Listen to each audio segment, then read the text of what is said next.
Hi പ്രിയരെ, ഞാൻ ചൂനാട് 2ാം വാർഡിലാണ്. ഇവിടെ ഈ വീട്ടിൽ കോഴിക്കൂട്ടിൽ 2-3 കോഴികളെ അറ്റാക്ക് ചെയ്തതിന് ശേഷം തൊട്ടടുത്ത് തന്നെ ഒരു ബിൽഡിംഗാണ് 2 പാർട്ടായിട്ട് തിരിച്ചിരിക്കുകയാണ്. 2ാമത്തെ പാർട്ടിലേക്ക് അയാൾ കയറി വിറവൊക്കെ ഉണ്ട്, ആ ഭാഗത്ത് വിളിച്ചിരിക്കുകയായിരുന്നു. എന്തായിരുന്നാലും ഈ സമയത്ത് പവർ കട്ടാണ്. അതിനുശേഷം നമ്മുടെ വാർഡ് മെമ്പർ ഉൾപ്പെടെയുള്ള ഉത്തരവാദിത്തപ്പെട്ട പ്രിയപ്പെട്ടവർ വിളിച്ചു. വെട്ടത്തിൻ്റെ അഭാവം ഉണ്ടായിരുന്നു. നമ്മുടെ ചൂനാട്ടെ പോലീസ് വളരെ നല്ല വെട്ടം, അതുപോലെ തന്നെ നാട്ടുകാരുൾപ്പെടെയുള്ളവരുടെ വലിയ സഹകരണം ഉണ്ടായി. അവരെല്ലാവരും കൂടെ ഒന്ന് ചേർത്തൊന്ന് ആ വീഡിയോ ഒന്ന് പോയാൽ നന്നായിരിക്കും. അപ്പോൾ പറഞ്ഞു വന്നത്, എല്ലാവരുടെയും സഹകരണത്താൽ ശാസ്ത്രീയമായ നിലകളിൽ വനം വകുപ്പിൻ്റെ ആലപ്പുഴ ജില്ലയിലെ റെസ്ക്യൂർ ആയിരിക്കുന്ന ചാർലി വർഗീസ് എന്നാണ് എൻ്റെ പേര്. ആരോഗ്യപരമായി തന്നെ നല്ല ഏറ്റവും ഒരു അസാധാരണ വലിപ്പമുള്ള ഒരു സ്പെക്ടറുടെ കോബ്രയാണ്, മൂർഖനായിരുന്നു. നമ്മളതിനെ ആരോഗ്യപരമായി തന്നെ അതിനെ റെസ്ക്യൂ ചെയ്തിട്ടുണ്ട്. ഈ ഇപ്പോഴത്തെ ഒരു സാഹചര്യം എന്ന് പറയുന്നത് വളരെ ചൂടുണ്ട്, ശീതരക്തജീവിയാണ് പാമ്പുകൾ.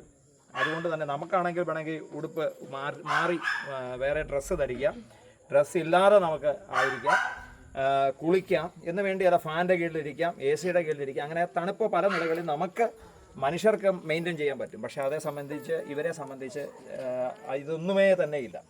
അപ്പോൾ അതുകൊണ്ട് ഈ ചൂട് കൂടുന്ന സമയങ്ങളിൽ, പ്രത്യേകിച്ച് ഇപ്പം മുട്ട വിരിഞ്ഞ് കുഞ്ഞുങ്ങൾ പുറത്ത് വരുന്നതായ സാഹചര്യങ്ങളാണ്. നമ്മുടെ ആലപ്പുഴ ജില്ലയിൽ അപകടങ്ങൾ നിരവധിയാണ്.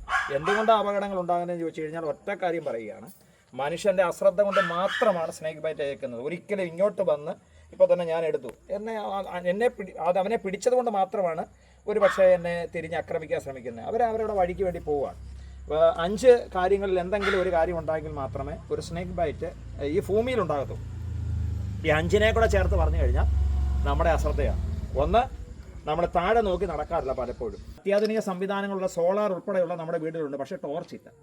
നിർഭാഗ്യവശാൽ ഇന്നലെ ഹരിപ്പാട് പള്ളിപ്പാട് ഭാഗത്തും ഒരു റസൽസ് വൈപ്പറിൻ്റെ ബൈറ്റ് ഏറ്റു. ആൾ ജീവിതത്തിലേക്ക് വന്ന് എന്തായിരുന്നാലും പറഞ്ഞു വന്നത്, നമ്മൾ വെട്ടമില്ലാത്ത ഒരിടത്തും നമ്മൾ വെട്ടമില്ലാതെ ഇറങ്ങരുത്, താഴെ നോക്കി നടക്കണം.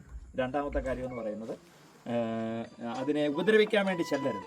ചെന്ന് കഴിഞ്ഞാൽ തീർച്ചയായിട്ടും അതിന് കയ്യും കാലും ഒന്നുമില്ല, തടയാനും തിരിച്ച് നമ്മുടെ സംസാരശേഷിയും ഇല്ലാത്തത് കൊണ്ട് തിരിച്ചത് ഉപദ്രവിക്കും.